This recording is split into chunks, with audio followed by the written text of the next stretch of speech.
guys, welcome back! The Amiga was home of so many mind-blowing exclusives in so many different genres. So, here's my top 10 choices that all gamers should try at least once in their lives.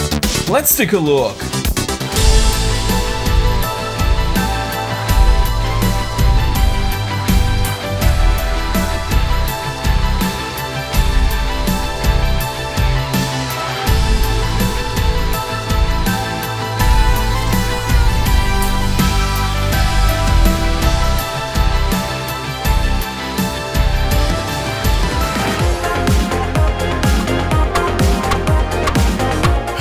The X-Copy days!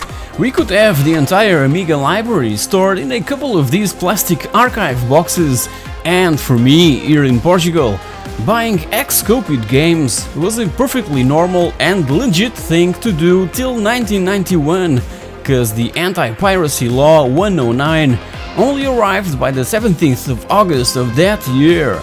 So I can say that I've played a big chunk of Amiga games and that 90% of its exclusives are totally awesome and astonishing audiovisual masterpieces. Without further ado, I present you with my personal favorite exclusive Amiga video games. Yo-Jo! Yo-Jo was one of the few Amiga games that got the backing from a huge publisher. Hudson Soft saw the potential of the game, and Yo-Jo is indeed an amazing scrolling platformer and one of the few offering simultaneous two-player cooperative gameplay, something really uncommon in this particular genre. It doesn't have a compelling story to keep the player interested. Yo-Jo relies upon its fantastic gameplay, pure and simple. And the graphics are incredibly detailed and with huge maps to travel through.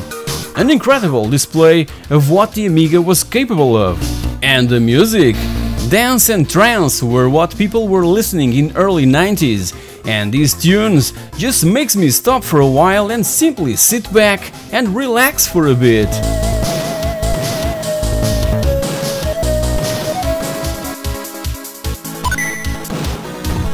Assassin.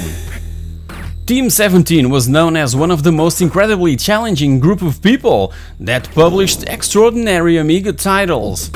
They have in their resume the Alien Breed and Worms franchises, and most of their initial coders and artists had a background in the Amiga demo scene. They were also known to push the Amiga to its limits, forcing its users to have 1 MB of RAM in their machines to be able to run games published by Team 17. And the audio environment, compliments from Alistair Brimble, would really immerse the player into this futuristic setting. Already reviewed in the channel, this gem was developed by Psionic Systems and originally released in 1992, having also 2 years later a special edition of the game that I consider a complete waste of time and resources. Check my review for more details.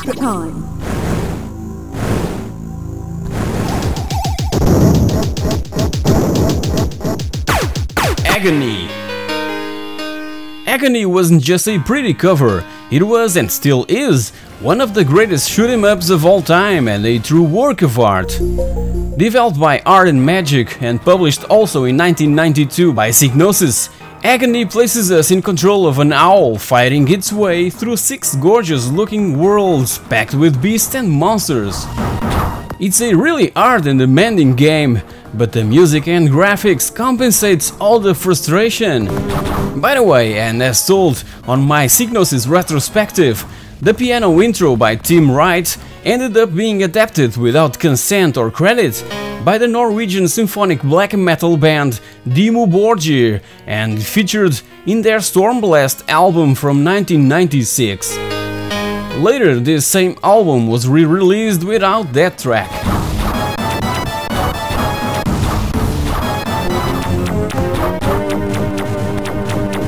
Ibris and Banshee. In 7th I have to place 2 amazing and mind-boggling vertical shooters, Ibris and Banshee. I can't simply decide which one is best. They're both astonishing accomplishments on the Amiga, and as for Banshee, besides being an Amiga exclusive, it's also an AGA-only title that could only be played on a compatible AGA machine like the CD32, the A1200 and the A4000. For those who doesn't know what that is, it's the Advanced Graphics Architecture, or simply the third generation Amiga graphics chipset. Banshee was developed and released by Core Design in 1994 for the CD32 and the Amiga 1200, and is still considered one of the best examples of Amiga gaming. It secretly introduced a dynamic difficulty system that would increase the aggressiveness of the enemies in relation to the player's skills, making the game harder as the player became better at playing it. As for Ibris, it was a true display of the audio-visual capabilities of the Amiga. It was developed by a Danish studio by the name Capcom that also brought Battle Squadron, considered as Ibris' spiritual successor. Discovery Software published it as early as 1988, and it helped to sell a lot of Amigas, cause it was as good or even better than playing at the arcades. Plus, it had unlimited continues, no loading pauses, and top-notch playability. Capcom is still around, and a couple of years ago was rumored that they were preparing to release Ibris for iOS and Android phones. Let's hope that they can really deliver that.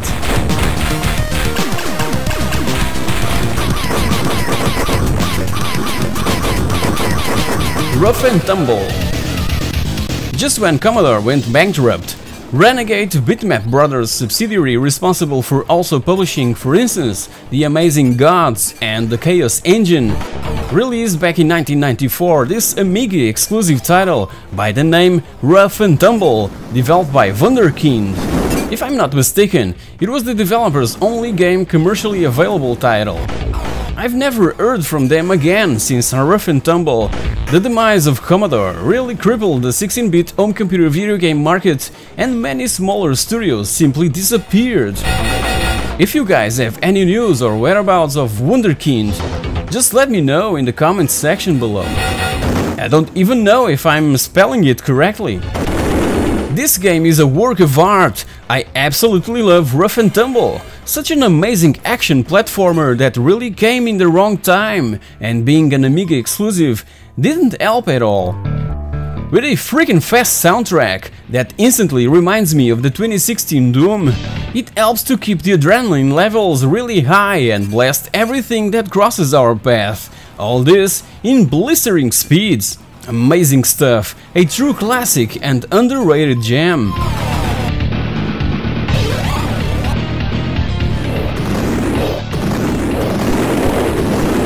Uridium 2. Another Renegade release of an exclusive, mind-blowing and frenetic shoot-'em-up title from Graphsgold. 1993 was still a normal year for Commodore's machines, so I can say that this game came in just about the right time to keep the flame alive for the Amiga with one more superb exclusive. It retains the same style of gameplay and setting of the very first Uridium, that, as opposed to this one, was released for practically all home computers available by 1986, the C64, the ZX Spectrum, the Amstrad CPC, the BBC Micro, the Atari ST, and for MS-DOS based PCs. Curiously, there wasn't an Amiga version of the original Uridium, so for Uridium 2, designer Andrew Braybrook went for a sort of reboot of the first game exclusively for the Amiga that also had an extra help from the team behind Turrican.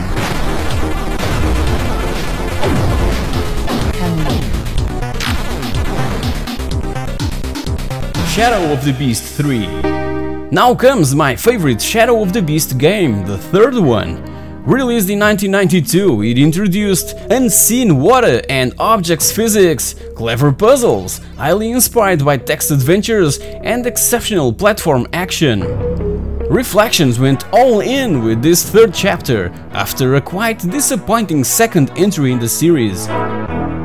After regaining his human shape, We must help Arbron, the main character from all 3 games, to defeat Maletoth once and for all, so that he can return to his final human form that he so arduously pursues since the very first Shadow of the Beast, in where he was transformed into a beast to serve the almighty evil lord. A Mega Drive Genesis version was considered and developed to a certain point, but ended up cancelled, probably due to the mixed reviews that Beast 3 received, mainly due to the high difficulty levels of its puzzles, the copy protection that prevented the use of a hard drive, and the absence of a save feature.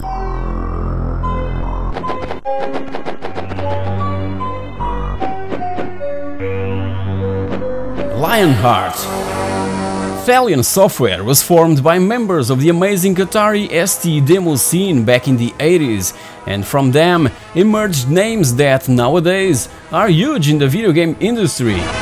This studio was responsible for some of the most audiovisual masterpieces ever seen on an Atari ST and the Amiga. They would push these machines to its limits and beyond.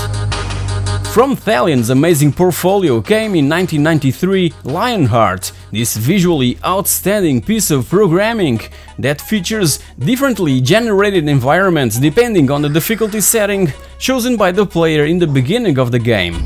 It's a basic hack-and-slash platform game with a super parallax scrolling effect, in where we take control of a warrior from the land of the cat people that had its origins on another Thalion exclusive Amiga game, the second title from the Amber series by the name Amber Moon.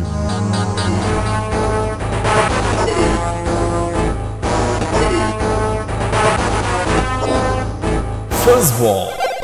By the end of 1991, System 3 published Fuzzball, this gorgeous-looking and highly addictive puzzle platformer that came from Scan Games Norway and almost had also a C64 version. A 2-level preview was even bundled in Commodore format, but this port ended up being cancelled in the last minute due to inside conflicts. Fuzzball is also the only title developed by Scan Games Norway that had a commercial release. Despite all that, Fuzzball is, for me, highly addictive with beautiful graphics, music and extremely challenging gameplay. Even today, when I play Fuzzball, I'm completely absorbed by it, and it's really hard to let go, cause I just want to clear one more screen again and again. And there's 50 of these, with an obvious increased level of difficulty, and decorated with different styles. It can also be really frustrating, cause if we touch an enemy, we're instantly dead. There's no energy bar, so we must plan our every move really carefully, and to complicate things even more, some screens have ice over the floors. These were the days when games were really challenging and finishing every single screen or level is a victory.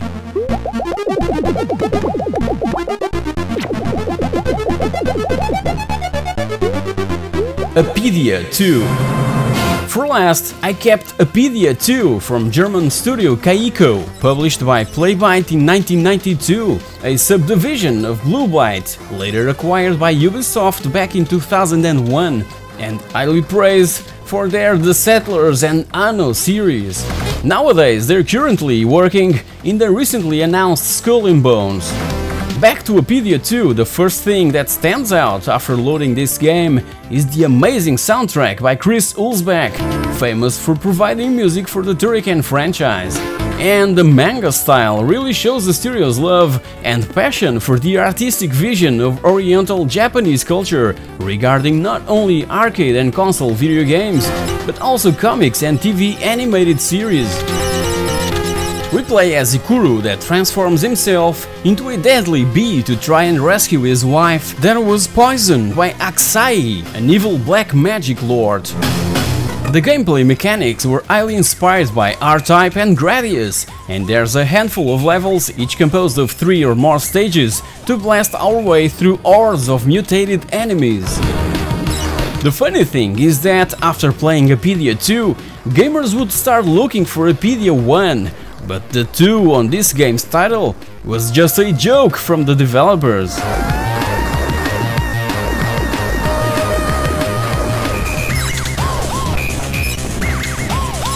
To conclude, here's some honorable and also exclusive mentions.